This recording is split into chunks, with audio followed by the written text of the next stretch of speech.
Hi பா, எல்லாம் எப்படி இருக்கீங்க? இன்னைக்கு நம்ம செரின் வீட்டு சாப்பாடுல ஒரு சூப்பரான ஒரு சிம்பிளான ஒரு லஞ்ச் மெனு பண்ண போறோம். என்னன்னு பார்த்தீங்கன்னா தட்டைப்பயிறு குழம்பு பண்ண போறோம். அதுவும் மசாலா வந்து வறுத்து அரைச்சு பண்ண போறோம். ரொம்ப ருசியா இருக்கக்கூடிய ஒரு தட்டைப்பயிறு குழம்பு. அதுக்கு பொருத்தமா பார்த்தீங்கன்னா ஒரு வாழைக்காய் கறி பண்ண போறோம். ரொம்ப சூப்பரான டேஸ்ட்ல இருக்கக்கூடிய ஒரு வாழைக்காய் கறி.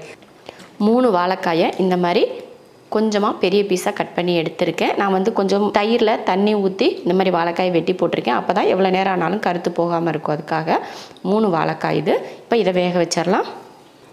இப்போ ஒரு கடாய் வச்சுட்டு அதில் வாழைக்காய் சேர்த்துக்கலாம்.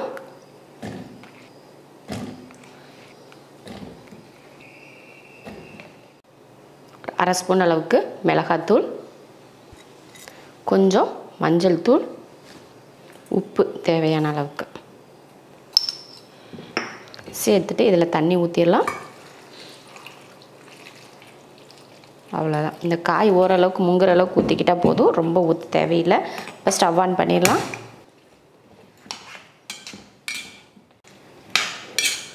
வாழைக்காய் வந்து வெந்துட்டு இருக்கட்டும். அது மூலியம் நம்ம இதுக்கு கொஞ்சம் தேவையானதெல்லாம் அரைச்சிக்கலாம்.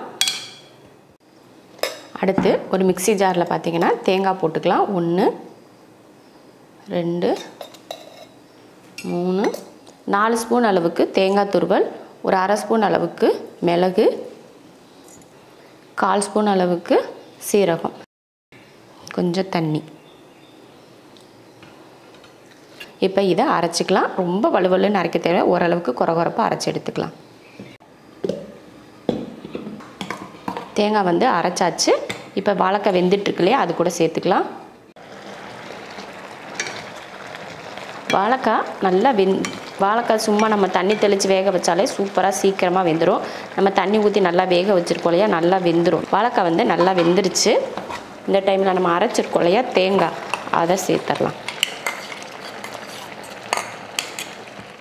தேங்காய் சேர்த்ததுக்கப்புறமா கலந்து விட்டுடலாம்.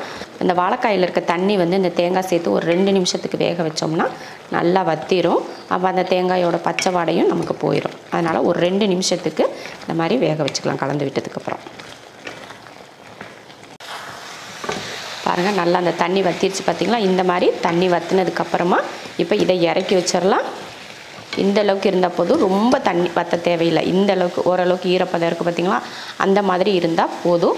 இப்போ இதை இறக்கி வச்சுட்டு நம்ம தாளிச்சிடலாம். இறக்கி வச்சுருவோம். ஒரு கடாய் வச்சுட்டு அதில் எண்ணெய் ஊற்றிக்கலாம். எண்ணெய் ஊற்றி எண்ணெய் காஞ்சிருச்சு. இதில் கடுகு உளுந்து, 2 வரமிளகாய், கொஞ்சம் பெருங்காயத்தூள்,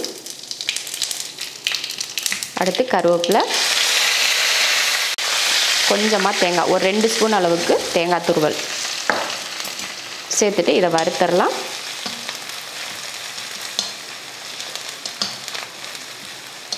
அந்த தேங்காயோட கலர் வந்து லைட்டாக மாறணும், அது வரைக்கும் நம்ம இதை வறுத்தரலாம். அவ்வளோதான். பார்த்திங்கன்னா தேங்காயோட கலர் வந்து லைட்டாக மாற ஆரம்பிச்சிருச்சு. இந்த டைமில் நம்ம வேக வச்சுருக்கோம் இல்லையா வாழைக்காய், அதையும் சேர்த்துடலாம்.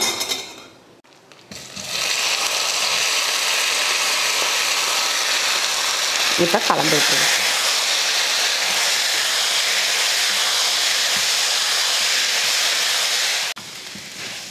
அவ்வளோதான். அருமையான ஒரு வாழைக்காய் கறி ரெடி ஆயிடுச்சு. இது எல்லா விதமான சாப்பாட்டுக்குமே ரொம்ப பொருத்தமாக இருக்கக்கூடிய ஒரு வாழைக்காய் கறி. சைடிஷ் இது குழம்பு சாதம் செஞ்சாலும் சரி, குழம்பு வச்சு சாதம் வச்சுக்கிட்டா அதுக்கு சைடிஷாக வச்சுக்கிட்டா நல்லாயிருக்கும். அதே போல் வெரைட்டி ரைஸ்க்கு வச்சுக்கிட்டிங்கனாலும் நல்லாயிருக்கும். ரொம்ப சூப்பராக இருக்கும் டேஸ்ட்டு பார்க்குறதுக்கு. இதில் வெங்காயம் தக்காளி எதுவுமே ஒரு துளி நம்ம சேர்க்கலை. தேங்காய் தான் இதில் அதிகபட்சம் டேஸ்ட்டேவும். இந்த தேங்காய் சேர்க்குறதுல தான் இது ரொம்ப நல்ல டேஸ்ட் கொடுக்கும். அவ்வளோதான். சூப்பரான ஒரு வாழைக்காய் கறி ரெடி ஆயிடுச்சு. இப்போ அடுப்பு ஆஃப் பண்ணிக்கலாம். சூப்பரான ஒரு டேஸ்ட்டில் இதே போல் ஒரு டிஃப்ரெண்ட்டான ஒரு ஸ்டைலில் நீங்களும் வாழைக்காய் கறி செய்யுங்க.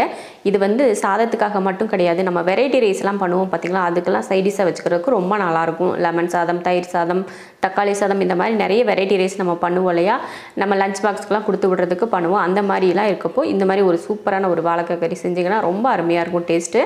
நீங்கள் எப்போயுமே சாப்பிடாத ஒரு டேஸ்ட் இதில் இருக்கும், ரொம்ப நல்லாயிருக்கும். இப்போ வாழைக்காய் கறி செஞ்சு முடிச்சாச்சு. அடுத்ததாக பார்த்திங்கன்னா சாதம் வச்சு விட்டுறலாம். எப்பயுமே நம்ம 1.5 படி அரிசி சேர்ப்பல, அதுக்கு இந்த ஜக்கில் 1 ஜக்கு தண்ணி, தேவையான உப்பு, அடுப்பில் வச்சு 3 விசில் விட்டு ஆஃப் பண்ணிக்கலாம். இப்போ சாதம் வந்து வச்சாச்சு. அது வந்து விசில் வந்து அது ஸ்டீமெல்லாம் இறங்குறதுக்குள்ளே நம்ம வந்து குழம்பு ஒரு பக்கம் வச்சிட்டோம்னா கரெக்டாக எல்லா வேலையும் முடிஞ்சிடும். தட்டைப்பயிறு வறுத்து வேக வைக்கிறதுக்கு முன்னாடி நம்ம மசாலா வறுத்து அரைச்சிக்கலாம். ஸ்டவ் ஆன் பண்ணி ஒரு கடாய் வச்சுருக்கேன். அதில் தேங்காய் துருவல் சேர்த்துக்கலாம். ஒரு 4-5 ஸ்பூன் அளவுக்கு தேங்காய் துருவல். தேங்காய் ஈரப்பதம் போகிற வரைக்கும் வறுத்துக்கலாம். பார்த்திங்கன்னா தேங்காயோட அந்த ஈரப்பதம் போய் லைட்டாக கலர் மாற ஆரம்பிச்சிருச்சு. இந்த டைமில் மல்லி சேர்த்துக்கலாம். 1 2 3 4. இதில் 4 ஸ்பூன் மல்லி, மிளகாய் ஒரு 6. இப்போ இதை நல்லா வறுத்துடலாம். நல்லா பொன்னிறமாக தேங்காய் வறுப்படும் பார்த்திங்களா, அந்த மாதிரி வறுத்து எடுத்துக்கலாம். தேங்காய், மல்லி, அப்புறமா மிளகாய் வந்து நல்லா வறுப்பட்டுருச்சு. தேங்காய் நல்லா பொன்னிறமாக மாறிடுச்சு பாருங்கள். இந்த மாதிரி தான் வறுக்கணும். அவ்வளோதான். இப்போ இதை வேறு பாத்திரத்துக்கு மாற்றி வச்சிடலாம்.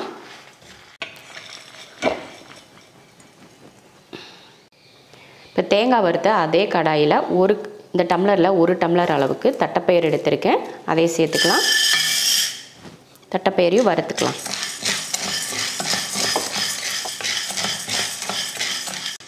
தட்டைப்பயிறு பார்த்திங்கன்னா நல்லா வறுத்தாச்சு. மேலையெல்லாம் பார்த்திங்கன்னா அந்த தட்டைப்பயிருக்கு மேலே நல்லா கலர் மாதிரி வந்திருக்கும் பார்த்திங்களா, அந்த மாதிரி வறுக்கிறப்போ நல்லா மணம் வரும். அது போல் வறுத்துக்கணும். இப்போ அடுப்பை ஆஃப் பண்ணிக்கலாம்.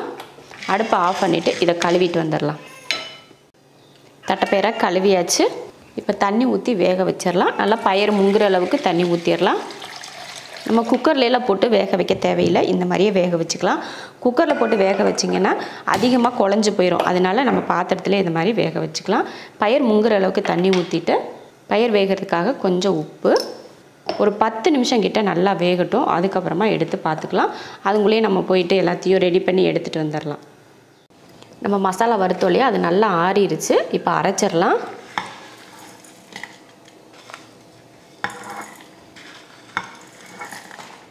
இப்போ மசாலா வந்து அரைச்சி எடுத்தாச்சு. இது போல் பேஸ்ட் போல் அரைச்சி எடுத்துக்கணும்.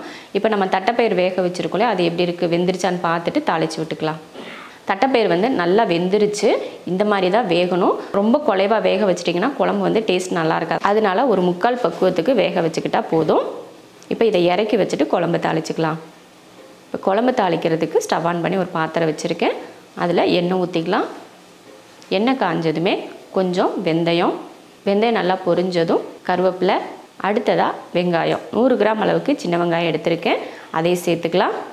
இதை நல்லா வதக்கிடலாம். நல்லா பொன்னிறமாக வதங்கி வரணும். அது போல் வதக்கி எடுத்துக்கலாம்.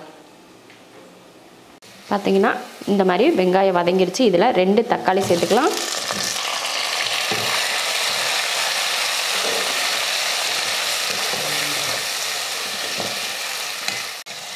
பார்த்திங்கன்னா தக்காளி நல்லா வதங்கிருச்சு. இந்த டைமில் நம்ம அரைச்சோம் இல்லையா மசாலா, அதை சேர்த்துடலாம்.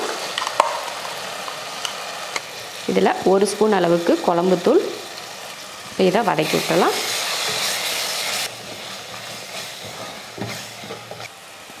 அடுத்து கொஞ்சமாக மஞ்சள் தூள். ஒரு 2 நிமிஷத்துக்கு இந்த மாதிரி மசாலா இப்படி வதக்கி விட்டுட்டு அதுக்கப்புறமா பயிர் சேர்த்துக்கலாம். இது போல் ஒரு 2 நிமிஷத்துக்கு நல்லா வதக்கி விட்டாச்சு. இப்போ இதில் நம்ம வேக வச்சோம் இல்லையா தட்டைப்பயிறு, அதை சேர்த்துக்கலாம். அந்த தண்ணியோடவே சேர்த்துக்கிட்டேன்.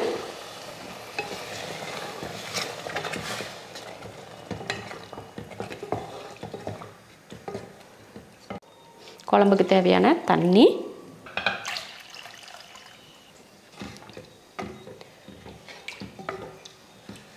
மசாலா போட்டு உப்பெல்லாம் கரெக்டாக போட்டு தண்ணியெல்லாம் சேர்த்தாச்சு. இப்போ மூடி வச்சுட்டு ஒரு 5 நிமிஷத்துக்கு வேக வச்சுட்டு அதுக்கப்புறம் எடுத்து பார்க்கலாம். இப்போ குழம்பு வேக வச்சு பார்த்திங்கன்னா 5 நிமிஷம் ஆயிடுச்சு. மசாலா வந்து நல்லா வெந்திருக்கும். நம்ம புளி ஊற்றுறதுக்காக தான் ஒரு 5 நிமிஷம் சொல்லியிருந்தேன். கொஞ்சமாக புளி எடுத்து கரைச்சி ஊற்றிக்கலாம். சும்மா குட்டியாக ஒரு புளி, இந்த அளவுக்கு போதும். புளி ஊற்றியாச்சு. புளி ஊற்றினதுக்கப்புறமா மறுபடியும் மூடி வச்சிடலாம். ஒரு 3 நிமிஷத்துக்கு வேகட்டும்.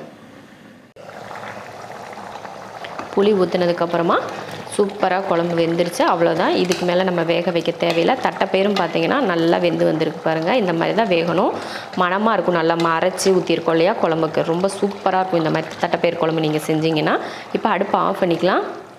சாதத்தில் ஊற்றி சாப்பிட்றதுக்கு ரொம்ப நல்லாயிருக்கும். அதே சமயம் இது சப்பாத்தி கூட நம்ம சாப்பிட்டோம்னாலும் ரொம்ப நல்லாயிருக்கும். சூப்பரான ஒரு குழம்பு ரெடி ஆயிடுச்சு. அருமையான ஒரு டேஸ்ட்டில் ஒரு தட்டைப்பயிறு குழம்பு, வாழைக்காய் கறி, சாதம் செஞ்சு முடிச்சாச்சு. ரொம்ப நல்லாயிருக்கும். இந்த மெத்தடில் நீங்கள் செஞ்சிங்கன்னா ரொம்ப நல்லாயிருக்கும். நான் முன்னாடியே சொன்னது தான். இந்த மாதிரி நீங்கள் வாழைக்காய் கறி பண்ணிங்கன்னா எல்லாத்துக்குமே நம்ம சைடிஷாக வச்சுக்கிறதுக்கு பொருத்தமாக இருக்கும். அதே போல் தட்டைப்பயிறு குழம்பும் பார்த்திங்கன்னா ரொம்ப ரொம்ப அருமையான ஒரு டேஸ்ட். ஏன்னா வறுத்தரைச்சலாக செஞ்சுருக்கோம். இதுக்கு முன்னாடி நம்ம தட்டைப்பயிறு குழம்புலாம் போட்டிருக்கோம். அது ஒரு ஸ்டைலில் இருக்கும். இன்றைக்கி நம்ம பண்ணியிருக்கிறது அது ஒரு ஸ்டைலில் இருக்கும். டேஸ்ட்டும் பார்த்திங்கன்னா கொஞ்சம் கொஞ்சம் வித்தியாசப்படும். தட்டைப்பயிறு குழம்பு தானே அப்படின்னா நீங்கள் எல்லாம் நினைப்பீங்க ஒரே தட்டைப்பயிறு குழம்பு தானே அப்படின்னு யோசிக்கக்கூடாது. அது நம்ம எந்த முறையில் செஞ்சுருக்கோம், எந்த மெத்தடில் இருக்குது அப்படின்றத பார்த்துட்டு அதை நீங்கள் செஞ்சுக்கோங்க. இப்போ எல்லாமே ரெடி ஆயிடுச்சு, பரிமாறிக்கலாம். அரைச்சி விட்ட தட்டைப்பயிறு குழம்பு, வாழைக்காய் கறி, சாதம், அருமையான ஒரு லஞ்ச் மெனு ரெடி ஆயிடுச்சு. இதே மெத்தடில் நீங்களும் செஞ்சு பார்த்துட்டு எப்படி இருக்குன்னு சொல்லிட்டு கமெண்ட்டில் சொல்லுங்கள். பிடிச்சிருந்தா லைக் பண்ணிவிட்டு ஷேர் பண்ணிவிட்டு நம்ம ஷெரின் வீட்டு சாப்பாடு சேனலை சப்ஸ்கிரைப் பண்ணி பக்கத்தில் இருக்க பெல் ஐக்கானை கிளிக் பண்ணி வச்சுக்கோங்க. இப்போ சாப்பிட போகலாம்.